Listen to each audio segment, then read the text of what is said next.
All right, everybody, welcome back. It's Monday, y'all. Couch Critics Edition. I think that we need to start the podcast by Brad. I think we need to give it up for Freddy.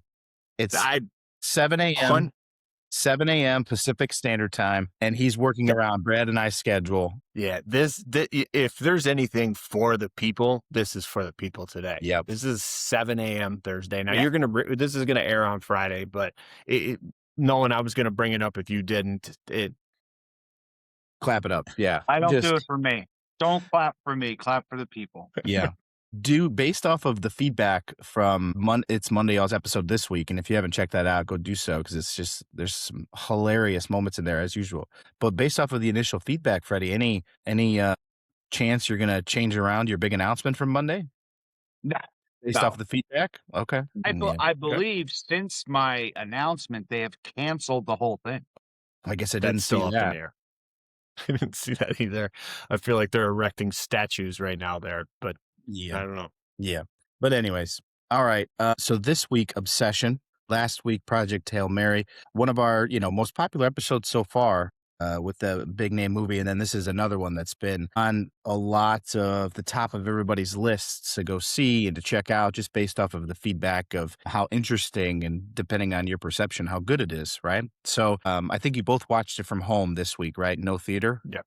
No for theater either for of you? me. Okay. Yep. So, but to me, this isn't necessarily a movie that's, the theater makes or breaks it. I think that you can watch it at home when it's dark with the blinds closed and the lights down low and still get the same effect. But Brad, we'll have you start first, man. What did you think? Okay, very, very interesting movie for sure. Mhm. You can already see Nolan's face grinning because he's very curious on how I'm going to rate this movie. Again, another movie that I would have never in a million years decided to watch if it wasn't for this podcast.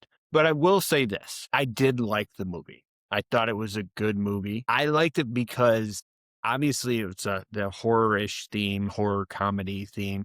But outside of the like making a wish type thing, this shit could really happen. This could really happen. And to be honest with you, I think the emotion comes into it is like PTSD from Crazy Exes. Like there's one in particular I was thinking about that like could have done all this shit. And so like you're like, whoa, this is crazy. Absolutely crazy. And I don't know. I thought it was a really good movie. I thought that if you read about it more, it's like, well, who is the actual villain in this movie, right? That's the question. The question is it Bear? Because when you're going in, you're watching it, you're thinking it's Nikki, but at the end of the day, the movie is called Obsession. Is it the obsession of Bear? Did he ever give her a chance, right? And I don't know. It's crazy. A couple of things I learned from this, like if I'm going to come across the One Wish Willow or like a Zoltaire machine, kind of like from Big, if I'm making my wish, I'm going to make sure that I'm really specific in how I make that wish. Like, he just free for all. So I just, I want her to really, really like me and only me. Well, man, that went sideways. But again, I thought it was a great movie. The scene where in the car where he's sitting there talking with Sarah, ironically, and that kind of brings in the play of like, maybe that would have been the girl for him, like they got along a little bit better. But the scene where she breaks through the window and just smashes her head against the brick, or at the end where he's got the gun in his mouth and you're like, holy cow, is this how this is going to end? So the ending of it I thought was really good, really good. With all that being said, I'm going to give this one a 3.5, which is significantly higher than what I thought I was going to be watching the previews and how I'm not a big horror fan, but like the movie a lot. Would I watch it again? Absolutely not. But I think it was a good movie. I think it's definitely something you'd watch, and it is a little freaky, man. There's some parts where you're on the edge of your seat, like what the shit is about to happen. But Yeah. I enjoyed it, man. I really did. Again, would never have watched this movie if it wasn't for this podcast. But yeah, that's where I'm at. How were you feeling after you finished it? I think the biggest thought is I think it was like, well, how is this going to unfold now? Right? There's so many things that happen, like obviously a murder, and she like now I don't know. I think the feeling that I was feeling right there is like, how do you fix this mess? Right? That you're in. Like, it's just wild that her face and the way she was. It was just a dramatic ending, and you almost want to be like, well, what now? Like, Yeah. what now? I've heard rumors that the ending is different than what they originally planned. Interesting. So the original ending, this is just a rumor, so I don't know if Yeah. this is factual or not, but I did see that the actual ending is supposed to be her ending her own life, like right there. Oh, And instead they changed it to that, which I think is the better ending because it opens up what you had just said, Brad, where you don't really know what's going to happen next, right? Like, is she going right, to spend the rest of her life in prison? Is she going to be in right. a psych ward? Is she going to ultimately, take that action at some point? Who really knows what's going to happen next? I think that that's the better ending because of that unpredictability of like, well, where does it go from here? And then it allows the watcher to sort of draw what they think is the best conclusion. You know what I Well, mean? and I think the way that it ended, how it actually ended, leaves you to that, like, who was actually the villain in this movie, Yeah. right? Like his inability to tell this girl, and I think you see this all now with these younger kids. I'll say that, like, unable to express exactly how they feel. Had he been transparent with her from the beginning, and like, I mean, she even hinted, like, hey, if I really like somebody, you wouldn't know. She says that to him, right? So like there could have been a relationship without the obsession, right? Yeah. Yeah. I think that's a good run through, Brad. I'll go next, Freddie, because I think that everybody knows sort of what I'm gonna say, especially if they followed along the last couple episodes talking about this film a little bit. I thoroughly enjoyed it. I think that there, to Brad's point, the scene where they're in the car and she gets her face absolutely obliterated. I think that that scene's a little bit out of place, but I think the purpose of it is to be over the top. So I really loved how it was the movie is very creepy and very unsettling, and then it just comes through with like a jump scare that is ultimate gore, which I felt like was just sort of an outlier for this type of film. Now, if you were to watch up to when he's at work eating the lunch that she's prepared for him, you would Oh, I think forgot all about that you part. would Holy definitely think that she is the villain, right? But then, as soon as that scene happens where she is asleep, but then herself is actually awake and she is speaking and talking about how he needs to like end her life, he is the villain. Like he has to be, right? I think that he has the ability to sort of play the plausible deniability card for a little bit until stuff like that starts happening where she randomly goes on these escapades of trying to essentially kill herself, right, and hurt herself. And then, of course, when she speaks it into existence. So this movie is awesome, and there's a couple of scenes in there that are really hard to watch, right? Like the head smashing one, hard to watch. The sandwich one is hard to watch. The sex scene that is a little bit earlier in the film is super hard to watch, right? So I think that it plays a good you have some of those unsettling, hard to watch moments. And then I think that the surprising part of this movie is there were some funny parts too, right? Like her yeah. actions and the way that, it's kind of operating is at times humorous, which I think was funny. But listen, I mean, it's just like the funniest part I think is when he's on the phone when he calls the back of the box. And then of course it turns dark, but like it's just like a completely ridiculous conversation of Yeah. like, what the fuck is happening? So hey, like this is the lesson, man. Don't make wishes that you're not ready to hold the end of the bargain for. But I thought the film was unique in the sense of like, the tool that they used as like the prop to like make it all happen. And I thought it was sort of interesting and all the way around. So I rated it a 4 out of 5. A good balance of creepy, unsettling, funny, and then not a lot of good moments in this movie. But I think the best good moment is when the guy makes the wish when he's not believing, and then the money starts falling from the ceiling. But then, that was funny too. But then, of course, his demise is shortly after. What a shot, too. That's not talked about enough, right? The turnaround, bang, right in between the eyes. So again, 4 out of 5. When I think of a horror movie that's right up my alley, this is exactly that. So I thought it was really well done, and I enjoyed it a lot. But Freddie, how about you? All right. Well, so I used to be a horror buff, more like as a kid. Watch all the horror films. Me and my sister used to watch every horror film. So we were very big into horror. And then as I got older, it just didn't hit for me, horror films anymore, because as I get older, I got less and less scared of things. So it kind of like ruins horror for me. This movie in particular, I think it started slow, like the first 45 minutes, let's say. Nothing really was going on and stuff like that. So that kind of like I was waiting. But yeah, but most horror movies do start like that as well. Everything's normal and stuff like that. I mean, I don't see the hype behind it. I know it's getting a ton of hype. But for me, I didn't really get the hype. I thought it was good. I thought it was a good movie. Like, like a good horror film. I love the concept. I feel like there were some movies in the past with similar wish type things, not as specific as this, but something like that kind of. I think the true villain in this whole thing is Ian. I think without him, maybe this whole thing doesn't even happen. So that's my take on villains. Interesting.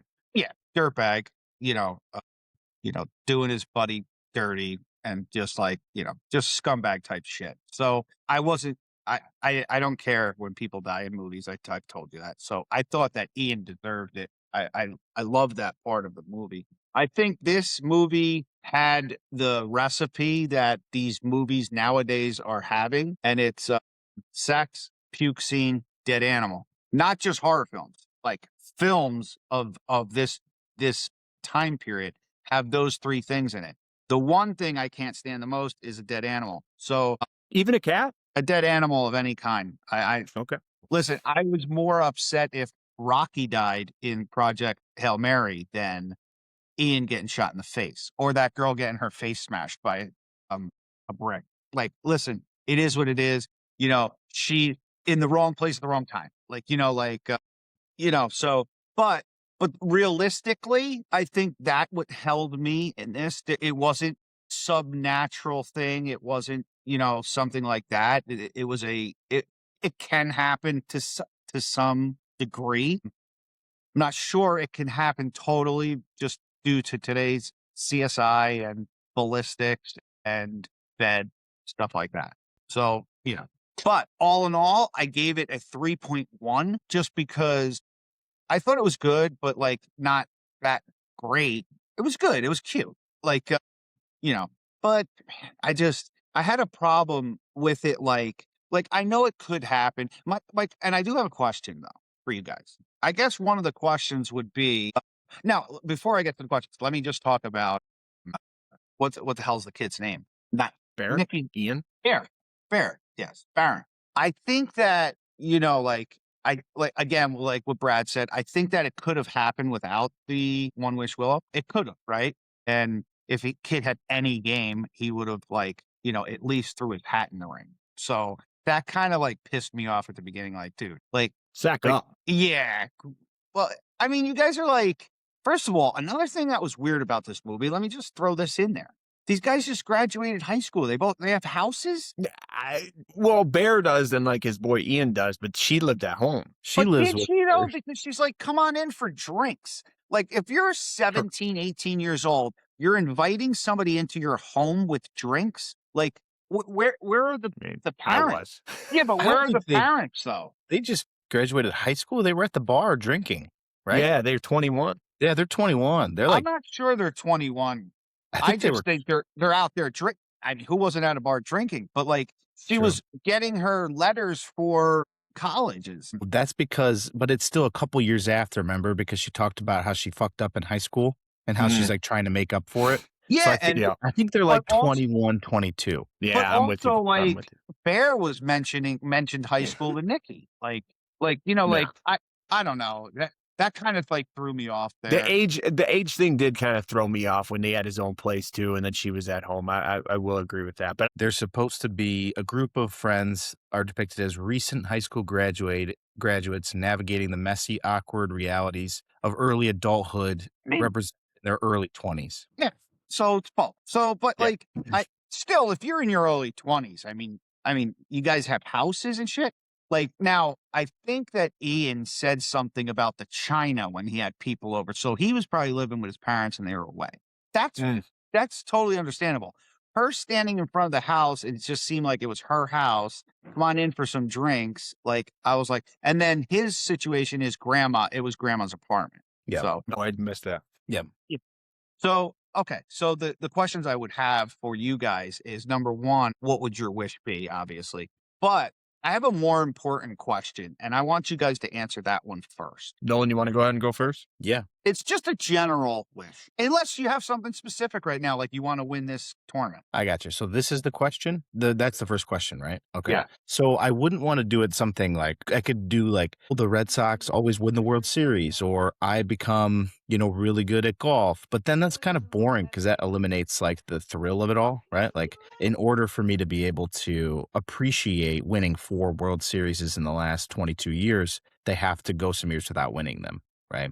So, I mean, Brad, think about it for you. Next time Tigers win the World Series, I mean, it's going to feel like I don't even know what it would feel like. I It's don't gotta even be know what I feel unbelievable. like. But Not nonetheless, even on my. back to the original point. What would I wish for? I think I would just go the money route like Ian did, which seems greedy, right? And I know that that's like not what you're supposed to wish for. It's supposed to be like something stupid, like ultimate wisdom. Fuck off, right? Like give me the money, let me decide what I do with the money, and then I'll whatever.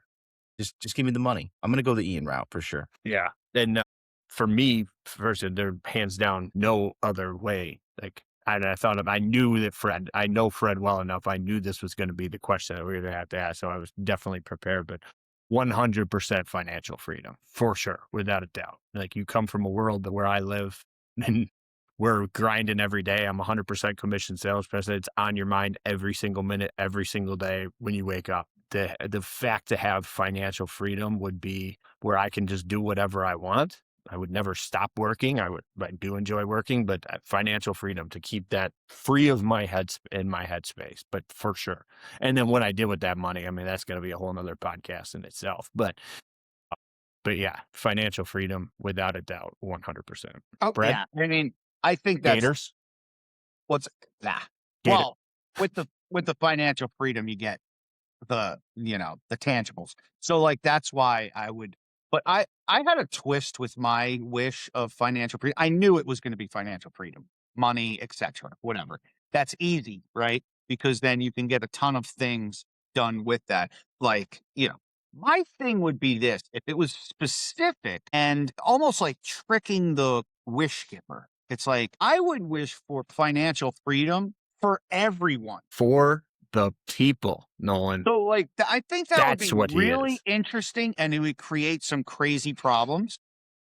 There's some people that shouldn't have money. So, like, I think that would be more interesting because it would just be crazy, like nobody working.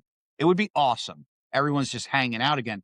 Kind of brings us back to our childhood where we all just hang outside, hang out. Money's not an issue, no responsibility type shit. I think that's where I would go with it.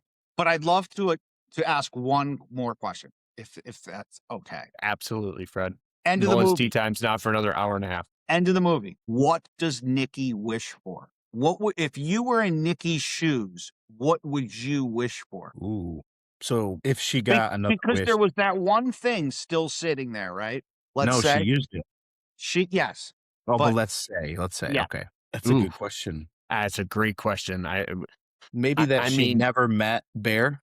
Yeah, or somewhere along the lines of this never happened or Yeah. something, because like the constant, like, the way her facial expression after he dies, like, it's like she wakes up and she's now herself. It's like, whoa, like what do I do with this mess? Right. And that, again, that's why I think the ending is so good, is because it leaves it open to what could have possibly happened or what comes to happen down the road. But yeah, I'm kind of with you, Nolan. It's almost like none of this ever happened, or I'm extradited to a country with no extradition, because you in trouble, girl. Yeah, I guess I didn't think of the this never happened because I feel like I'm not sure. I don't know how that would have operated, right? Like I don't know if like I guess the wish can go back in time, whatever. So my wish for her would have been to get out of that situation, Scott Frey. Like I'm thinking legal terms, right? Well, yeah, that's Same thing. Same think. thing. I No, guess. I mean immediately clean the place up. Like get this place clean. Yeah. Get this place clean. Bodies are all successfully buried, unfindable. Just get me out of this situation immediately. Nothing here. Cleaning crows, everything like that. All right. She goes to the hospital. She's got a concussion. Big deal. Yeah. And then what she can do is find her way over to Ian's house, money all over the Yes. place, So I was tuck just some gonna money say, away, She got and you know what? The last thing I'd like to say about this, I just want Nikki to find true love. And that's what I would say about this movie. dude, that scene where she like when he breaks it immediately and she starts acting strange, you're like, what the fuck is happening? You're like, whoa. wow. So good. Wow. And I mean- Freddie, I think you made a really good point because Brad and I forgot to mention it about Ian being the villain. Definitely a scumbag move to do to your best friend. Scumbag move for I was sure. wondering Didn't even why. think about that. Because But yes. for like before we get up into that car scene, I was wondering why he was like so invested in. I mean, it was very strange the way she was acting, and I understand sort of that, but I couldn't imagine him like getting that worked up about her being obsessed with him. And then once that news dropped, I was like, okay, Yeah. I should have seen that coming, but I did. I was team Sarah for him. You know what I mean? As Yeah. we all know, Sarah's are always a good choice. So Yeah. I mean, I was team Sarah. She's a cool chick. She seemed like a cool chick. Feeding him his cat, bro. Come on. I completely forgot about that when I was talking about and when it was my turn, but that was just great. Like you knew something was gonna happen, like when he was eating the sandwich, but then I didn't even think about the cat. Like I thought the cat was gone. Like he was in the dump. Well, like I don't, She brought the cat back in to have a memorial at one point, which was okay. I missed that. Okay, all right. Yeah. Yeah. He was like, not cool. I do. Okay. All right. Yep. I do remember that. Yeah. Did they show up? And another thing is, and Bear killed the cat. We don't know how it got into the negligence killed the cat. So, we got to be a better pet owner in there, Bear. Yeah. Can't. But At grandma's house. Yeah. I can't remember if I just texted you guys this or if I talked about it last week, but again, a $750,000 movie that's probably at like 90 million now. So there's a whole like thing around this and the backdoor movie that we talked about off camera. But I'm not excited. I would not. Let's not bring that one up because I think it sounds stupid. But all these YouTubers, these are all YouTubers. Like this movie is a YouTube guy. The back room was a YouTube guy. I think you're obviously starting to see more of this. And going back to the hype situation, Fred, like you said, all this hype, it was funny because a couple weeks ago, I tried to get my daughter Peyton to come with me and she had to work. And I was like, you should come with a movie with me and watch this movie. She's like, I have to work. However, I've heard a lot. It's a lot on TikTok. Like that YouTube generation and that TikTok generation, it builds the hype up of these movies. And to your point, Nolan, you spent $750,000 and you get a theater full of 17 to 25-year-olds in there, and you're gonna make bread, man. But that hype, that YouTube hype, that TikTok hype, it's crazy what can take off on social media like that. Oh, definitely, dude. I mean, it's definitely taking over, entertainment in general. For sure. Yeah. It gives everybody hope. Yeah. All right, gents. What's next week? We talked about Breadwinner. You talked about that. Well, listen, I want to see it. I'm excited. I'm a huge Nate Bargatze fan, but I love Mandy Moore. Who doesn't? I wouldn't. I would see it. Of course, I would. I'm just a little nervous, and here's why. Because he is one of my favorite comedians next to Joe Coy. And the Bert Kreischer movie, the plot was extremely stupid, but the movie had some funny parts, and I'm just nervous that this is going to bomb. But it's like Sarah said the same thing. My Sarah said the same thing. And, she'll go see this movie. She's a Nate Bargatze fan, but she's like, I feel like it's going to bomb. And that's my nervousness of it, but it's got to have some funny parts. All right, you want to do that? I mean, yeah, sure. I mean, sure. Is it streaming? No, it's in theaters. It was there last Thursday. Why, you got a better one? Give me a good one. No, I mean, I'll see anything. I was going to throw out Is God Is. That one's no. Have you seen it, No, it's on my service though. Okay. Yeah, but yeah, no. Whatever you guys want to do, just let me know. Yep. Well, we've got some big ones coming up in the next couple of weeks. Well, we can also save a service one for like when the 20th, so I can watch it and I don't have to go to the movies because I will be in San Diego. We can go to the movies here. Yeah, what? I'm That's not going to the crazy. movies while I'm in San Diego, dude. What if it's raining? Yeah, then the movies it is. All right, It well, we'll take don't it back here then. it don't All right, rain here. all right, gents, I gotta head out, but Good Good luck, luck. Nolan. I did catch up on Your Friends and Neighbors, so I'm all the way up to the season finale, which will Yeah, for sure. Yeah, that's going to be really good. The ending looks like it's going to be good. All right, take care.